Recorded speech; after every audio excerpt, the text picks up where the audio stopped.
Good afternoon, everyone. I would like to begin by thanking Professor Takizawa for kindly inviting me to give a lecture and for her generous hospitality. It is my first time in Japan, and I truly feel honored to have been given the opportunity to share with you my work here at the Kyoto University. Arigato. The title of my paper is Stereotype, Representation, and the Question of the Real, and it focuses on questions of methodology in terms of the analysis of representation in cinema. Much of the work on racial and colonial representations in the media has been corrective, devoted to demonstrating that certain films got something wrong on historical, biographical, or other issues of accuracy. The stereotypes and distortion analysis, that is, the analysis of repeated, ultimately pernicious constellations of character traits, pose legitimate questions about social plausibility and mimetic accuracy, about negative and positive images. Such approaches are often premised on an exclusive allegiance to an aesthetic of verisimilitude. At the same time, however, the notion of the real has been challenged by post-structuralist theory, highlighting instead inaccessibility to the real and the problem of mediation. My lecture will point to the contribution of both positions, but also will point to the problems raised by both positions, that is, the obsession with realistic images on the one hand, and a certain post-structuralist rejection of the debate over realistic portrayal on the other. In the last part of my lecture, I will reflect on racialized representations in terms of effects of the real and on negotiating spectatorship, identity, and identification. Part 1, the limits of stereotype and positive image analysis. I would like to begin by arguing for the importance of the study of stereotyping in popular culture, but also to point to the limits of stereotype-centered approaches, raising some methodological questions about the underlying premise of such approaches. The stereotype-centered analysis has made an indispensable contribution by 1, revealing oppressive patterns of prejudice in what might at first glance have seemed random phenomena. 2, highlighting the psychic devastation inflicted by systematically negative portrayals of those groups assaulted by them, whether through internalization of the stereotypes themselves or through the negative effects of their dissemination. And 3, signaling the social functionality of stereotypes, demonstrating that they are not an error of perception, but rather a form of social control intended as what Alice Walker calls prisons of image. The call for positive images in the same way corresponds to a profound logic which only those accustomed to having their collective narcissism stroke can fail to understand. Given a dominant cinema that trades in heroes and heroines, racialized community rightly ask for their fair share of the representational pie as a simple matter of representational parity. At the same time, the stereotype approach entails a number of theoretical and political pitfalls. First, the exclusive preoccupation with images, whether positive or negative, can lead to a kind of essentialism, as less subtle criticism reduces a complex variety of portrayals to a limited set of reified formulas. The critic forces diverse fictive characters into pre-established categories. Behind every black child performer, the critic discerns a pickaninny. Behind every kafia-wearing Arab, the critic discerns a terrorist, even when the narrative context does not reproduce a racist or an Orientalist discourse. Such reductionist analysis runs the risk of reproducing the very racial essentialism they were designed to combat. This essentialism generates in its wake a certain ahistoricity. The analysis tends to be static, not allowing for mutations, metamorphosis, alter function.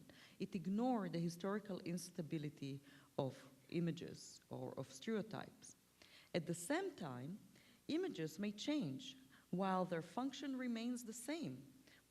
Marlon Riggs' documentary, Ethnic Notions, a film which deals with stereotyping of African Americans in popular culture, insightfully demonstrates that the role of the Uncle Tom was not to represent blacks, but rather to reassure whites with a comforting image of black docility, just as the role of the black buck ever since Reconstruction has been to frighten whites in order to subordinate them to elite manipulation, a device invented by Southern Dixiecrats but subsequently adopted by the Republican Party.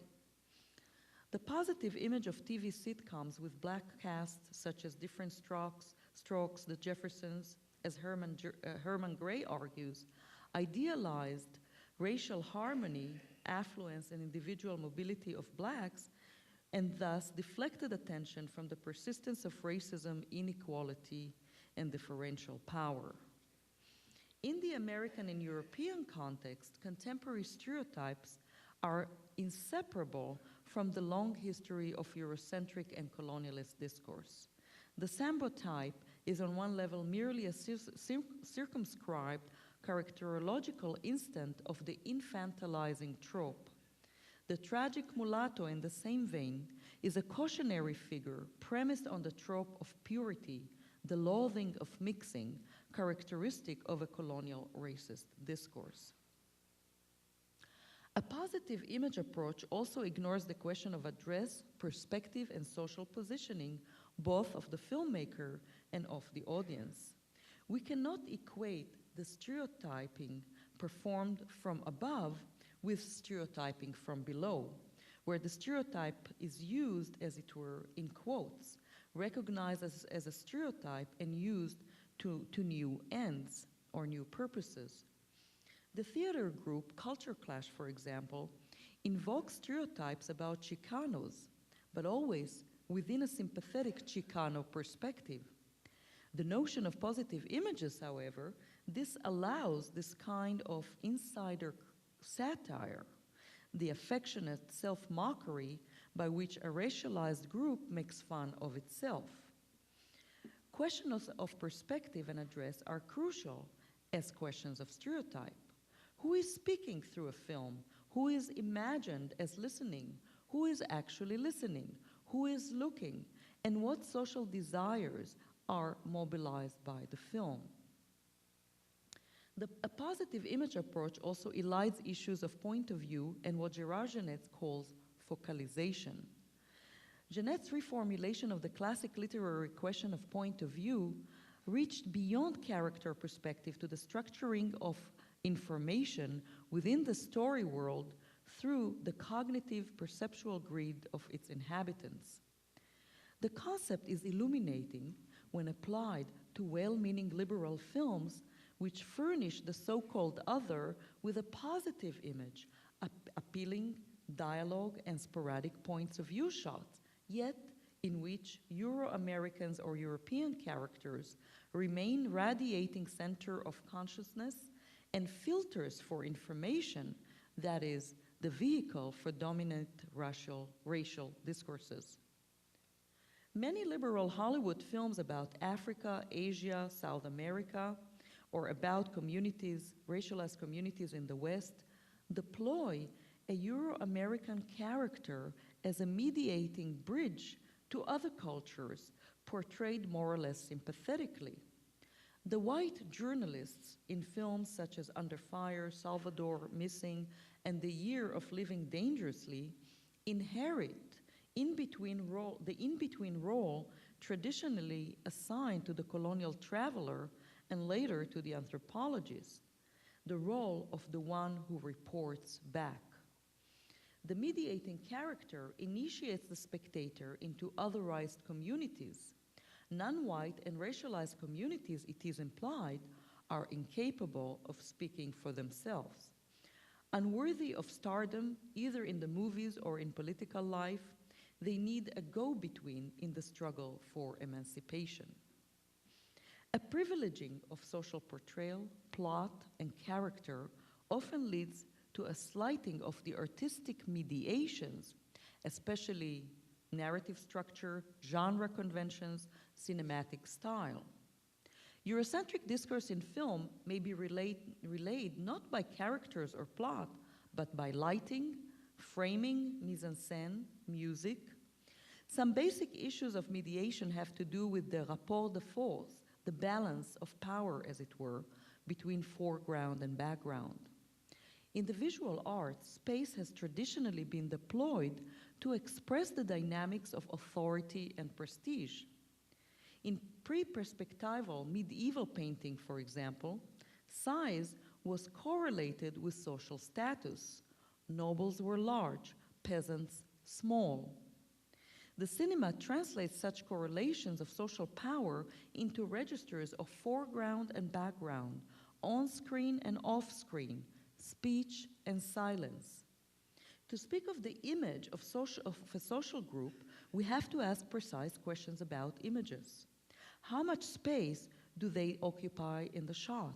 Are they seen in close-ups or only in distant long shots? How often do they appear compared to the socially dominant Euro-American characters? Are they active, desiring characters or decorative props?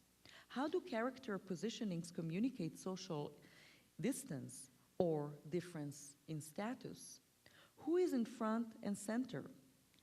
How do body language, posture, and facial expression communicate social hierarchies, arrogance, servility, resentment, pride? Is there an aesthetic segregation whereby one group is hallowed and the other villainized? Are subtle hierarchies conveyed by temporality and subjectivity? What homologies inform artistic and ethnic political representation? Those are the important questions that I think need to be asked when we come to analyze representation on the screen. Part B, realism and the orchestration of discourses. An obsession with realism casts the question as simply one of errors and distortion, as if truth of a community were unproblematic, transparent, and easily accessible, and lies about that community easily unmasked. Debates about racial representation often break down on precisely this question of realism, at times leading to an impasse in which diverse spectators or critics passionately defend their version of the real. These debates about realism and accuracy, then, are not trivial, not just a symptom of the veristic idiocy as a certain post-structuralism would have it. Spectators are invested in realism because they are invested in the idea of truth and reserve the right to confront a film with their own personal and cultural knowledge. No deconstructionist fervor should induce us to surrender the right to find certain films sociologically false or ideologically pernicious, to see The Birth of a Nation, for example, as, for lack of a better word, as an objectively racist film. That films are only representation does not prevent them from having real effects in the world. Racist films can mobilize for the Ku Klux Klan or prepare the ground for retrograde social policy.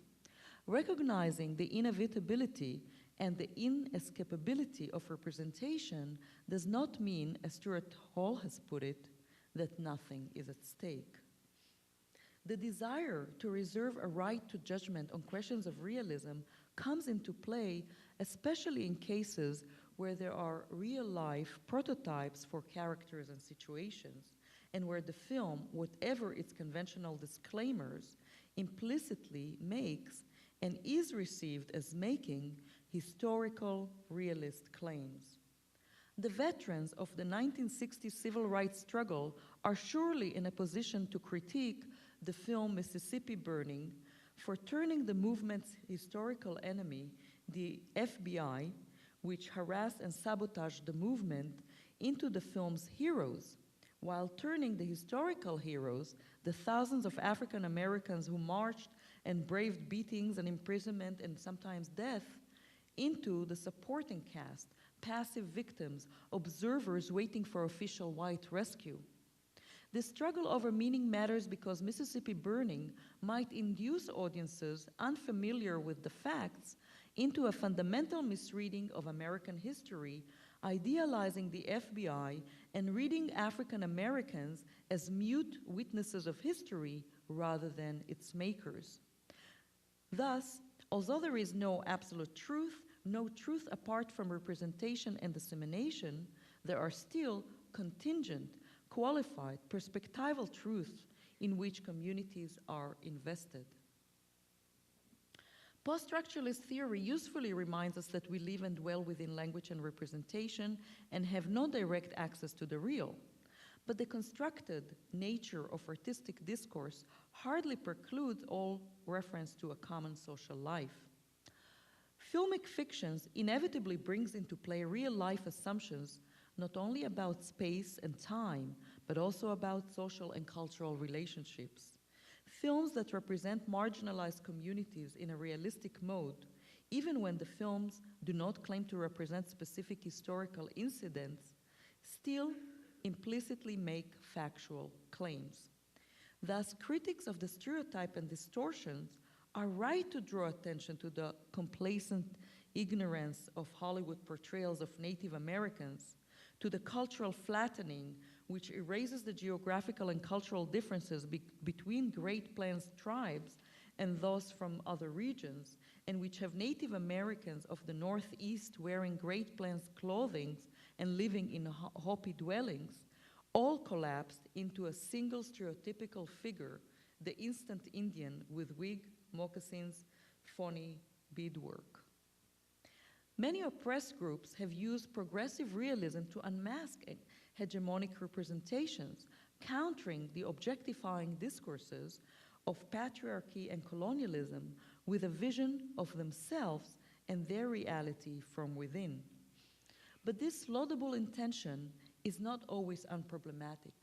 Reality is not self-evidently given, and truth is not immediately sizable by the camera.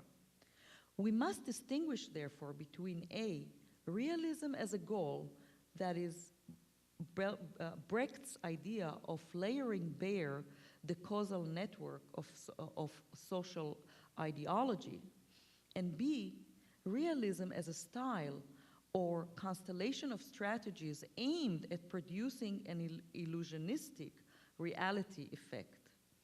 Realism as a goal is quite compatible with a style which is reflexive and deconstructive, as is eloquently demonstrated by many alternative films. A more nuanced analysis of race in the cinema would emphasize less a one-to-one mimetic adequacy to social or historical truth than the interplay of perspectives and discourses. A discursive analysis would also alert us to the dangers of pseudo-polyphonic discourse that marginalizes and disempowers certain voices, then pretends to dialogue with a puppet-like entity already maneuvered into crucial compromises. Films or TV commercials in which every eighth face is black, for example, has more to do with the demographics of market research and the bad conscience of liberalism than with substantive polyphony, since the black voice in such instances is usually shorn of its soul, deprived of its political critique. Polyphony does not consist in the mere appearance of a representative of a given group, but rather in the fostering of a textual setting where the group's voice can be heard with its full force and resonance. The question is not of pluralism, but of multivocality, an approach that would strive to cultivate and even heighten cultural difference while abolishing socially segregated, social generated inequality. We must reformulate the notion of artistic representation in such a way to avoid both a naive faith in truth and reality, a faith which tends to inform the stereotype analysis criticism, and also to avoid the equally naive notion that the ubiquity of language and representation signifies the end of struggle and the end of history, which has characterized certain post-structuralist and postmodernist discourses. Human consciousness and artistic practice, as Mikhail Bakhtin already suggested, do not come into contact with the real directly, but rather with the medium of the surrounding ideological world. Literature or the cinema do not so much refer to or call up the world as represent its languages and discourses. Rather than directly reflecting the real or even refracting the real, artistic discourse constitutes a refraction of a refraction. That is, a mediated version of an already textualized socio-ideological world. This formulation transcends a naive referential verism without falling into a hermeneutic nihilism, whereby all texts become nothing more than a meaningless play of signification. In other words, here we suggest that it is possible to avoid naive formulations of realism without abandoning the notion that artistic representations are at the same time thoroughly social, precisely because the discourses that art represents are themselves social and historical. The issue then is less of fidelity to a pre-existing truth or reality than one of a specific orchestration of ideological discourses and social perspectives. While on one level film is mimesis, representation, it is also utterance, an act of contextualized interlocution between socially situated producers and receivers. It is not enough to say that art is constructed. We have to ask, constructed for whom, and in conjunction with which ideological and ideologies and discourses. A discursive approach to the Indiana Jones and Rambo film series would not argue that they distort reality, but rather that they really represent a colonialist and racist discourse designed to flatter and nourish the masculinist fantasies of omnipotence characteristic of an empire in crisis. By the same token, representations can be convincingly very similar, so-called realistic, yet racist, or conversely, fantastically inaccurate, yet anti-racist. The analysis of a film like My Beautiful Laundrette, sociologically flawed from a mimetic perspective, given its focus on wealthy Asians rather than more typically working-class Asians in London, alters considerably when regarded as a constellation of discursive strategies, as a provocative symbolic inversion of conventional expectations of a miserablist account of Asian victimization. Part 3, spectatorship, identity, and identification. The extreme sensitivity about these issues derive partially from what has been called the burden of representation.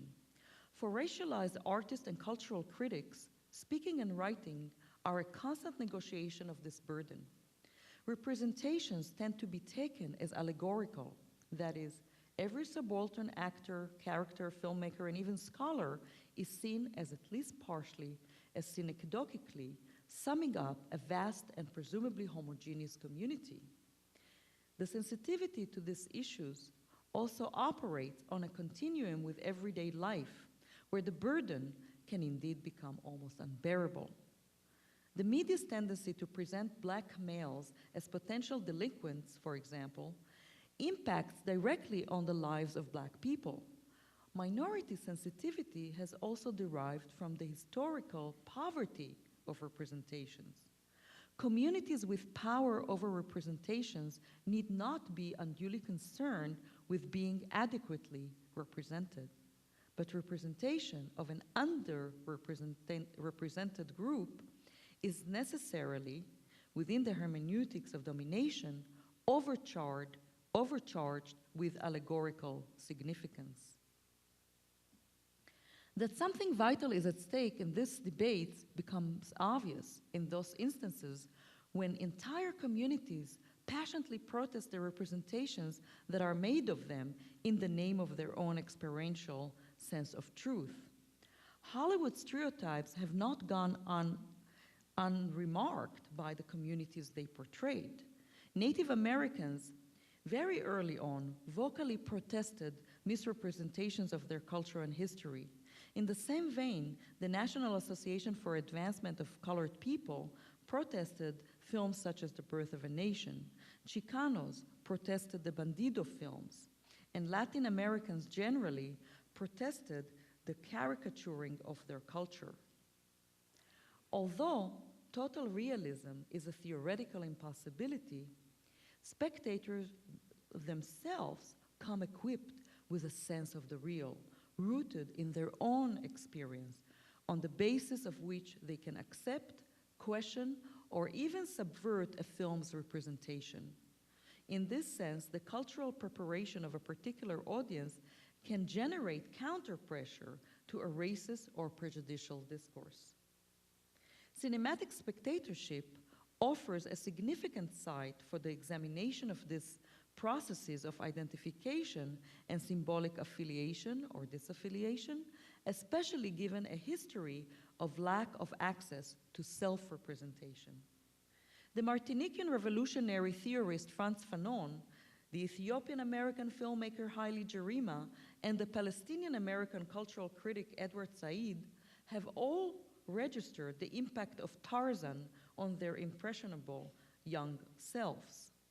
Gerima recalled the crisis of identity provoked in an Ethiopian child applauding Johnny Weissmuller as he cleansed the so-called dark continent of its inhabitants. Quote, "Whenever Africans sneaked up behind Tarzan, we would scream our heads off, trying to warn him that they were coming."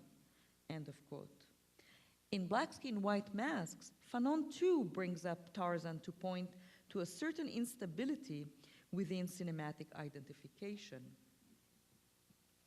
Quote, "Attend showings of Tarzan film in the Antilles and in Europe.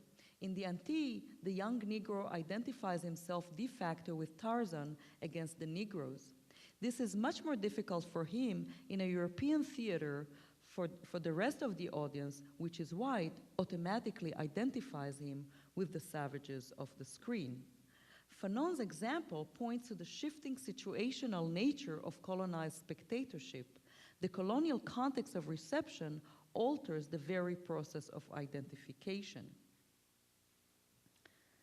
And I want to give now another example of this problem of identification and the power of the cinematic apparatus to leave such a great impact on spectatorship.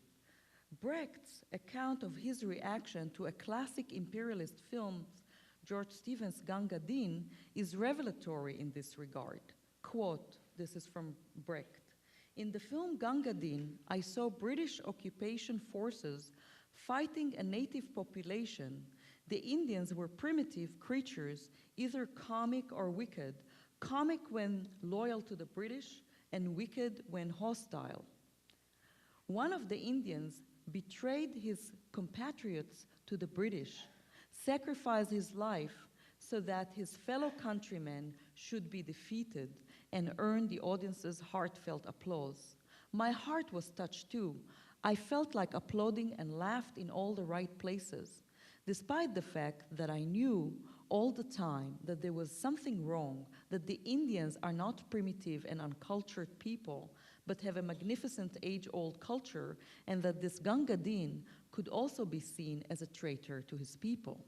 End of quote. Even the theorist of distanciation then could not distance himself emotionally from the powerful myth-making machine of cinema and empire.